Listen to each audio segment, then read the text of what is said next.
इधर 5 राज्यों के चुनावी घमासान के बीच कांग्रेस प्रवक्ता सुप्रिया श्रीनेत ने चुनावी राज्यों से जुड़े कई मुद्दों पर सवाल उठाए हैं, कई मुद्दों का जिक्र किया। कांग्रेस प्रवक्ता ने दावा किया कि गंगा जल पर जीएसटी लगाने का मुद्दा उठाने के बाद केंद्र ने अब गंगा जल को जीएसटी दायरे से बाहर कर दिया है। इसी के साथ सुप्रिया श्रीनेत ने मध्य प्रदेश के चुनावी घोषणा पत्र और छत्तीसगढ़ के राजनीतिक घमासान को लेकर भी बीजेपी को घेरा। 5 राज्यों का चुनावी मुकाबला चल रहा है। राहुल गांधी मिजोरम में हैं और इसके अलावा भी अन्य राज्यों में चुनावी कैंपेन धार पकड़ रहा है। कांग्रेस की प्रवक्ता इस वक्त हमारे साथ हैं सुप्रिया श्रीनेत। सुप्रिया जी, जिस तरीके से जीएसटी को लेकर गंगा जल पर इसको लेकर आपने प्रेस कॉन्फ्रेंस की है, कई बड़े सवाल उठाए हैं, ये क्या आरोप थे और इनका जवाब कैसे आप मांग रही हैं? मेरा ये मानना है कि धर्म के नाम पर जो स्वयंभू ठेकेदार बने वो सबसे पहले धर्म के अनुयायियों को ही ठगते हैं। मोदी सरकार ने गंगा जल पर 18% जीएसटी लगाया और जब हमने इसका प्रबल विरोध किया और इस पर आक्रोश जताया, हमारे अध्यक्ष ने आक्रोश जताया, तो इन लोगों ने भ्रमित करने के लिए कहा कि हम झूठ बोल रहे हैं। असलियत ये थी कि 8 अगस्त और 3 अक्टूबर के ऑर्डर के माध्यम से 18% जीएसटी लगाया गया था। जब भांडाफोड़ हमने किया तो इन्होंने चुपचाप से जाकर वो जीएसटी हटा दिया। लेकिन उसके पहले ये 2 ऑर्डर हैं। उसके पहले इंडिया पोस्ट की ट्वीट है जिस पर 18% का जिक्र है। उसके पहले अगर आप इंडिया पोस्ट के माध्यम से खरीदते तो 30 रुपए की बोतल 35 में मिल रही थी 18% जीएसटी के साथ।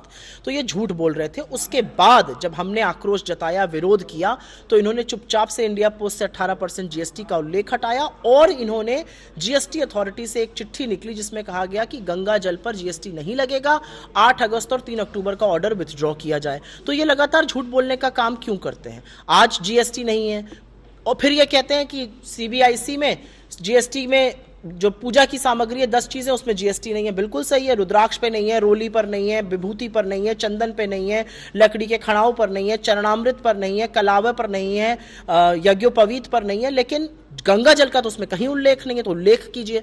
ये जब भी पकड़े जाते हैं तो झूठ बोलते हैं और सबसे पहले ये धर्म के नाम पर लोगों को ठगते हैं। चुनावी मुकाबला चल रहा है। इस बीच हमने देखा है मध्य प्रदेश में वचन पत्र भी, घोषणा पत्र भी कांग्रेस ने जारी किया है। कई बड़े चुनावी वादे किए गए हैं। जी हाँ, बिल्कुल किए गए हैं और वो सारे वादे हम पूरे करेंगे क्योंकि हम जहां पर वादा करते हैं वो हमारा वचन होता है। ये कांग्रेस का वादा है, किसी का जुमला नहीं। और हम वो वादे पूरे करेंगे जैसे हमने राजस्थान में, छत्तीसगढ़ में और हिमाचल और कर्नाटक में किए हैं, जहां पर हमने अपनी 5 स्कीम लागू कर दी हैं। तो मध्य प्रदेश के किसानों से, युवाओं से, वहाँ के बेरोजगारों से जो हमने वादा किया है हम उसको जरूर निभाएंगे। और छत्तीसगढ़ में हम देख रहे हैं बयान पर भड़की हुई है कांग्रेस। जो गृह मंत्री गए थे वहाँ पर एक बयान दिया उन्होंने और उसके बाद सांप्रदायिक ध्रुवीकरण कर रही है बीजेपी। ये आरोप लगे हैं कांग्रेस की ओर से। चुनाव आयोग से भी मुलाकात की तैयारी, क्योंकि भारतीय जनता पार्टी को चुनाव लड़ने की वही एक विधि आती है, सांप्रदायिकता फैलाने की। भारतीय जनता पार्टी के गृह मंत्री, हमारे देश के गृह मंत्री छत्तीसगढ़ जाकर एक बचकाना बयान देकर कहते हैं कि पहला आईआईटी और पहला आईआईएम और पहला एम्स मोदी सरकार ने बनाया। अरे प्रभु, आप पैदा नहीं हुए थे, आपकी 64 की पैदाइश है। उसके पहले इस देश में आईआईटी, एम्स, आईआईएम, एनआईटी बन चुका था। नेहरू जी की दूरदर्शिता थी। आपकी तरह रोना नहीं रोते थे, बनाकर चले गए। जिन चीजों को आप बेच रहे हैं वही हमने बनाई जब आप पैदा नहीं हुए थे तब।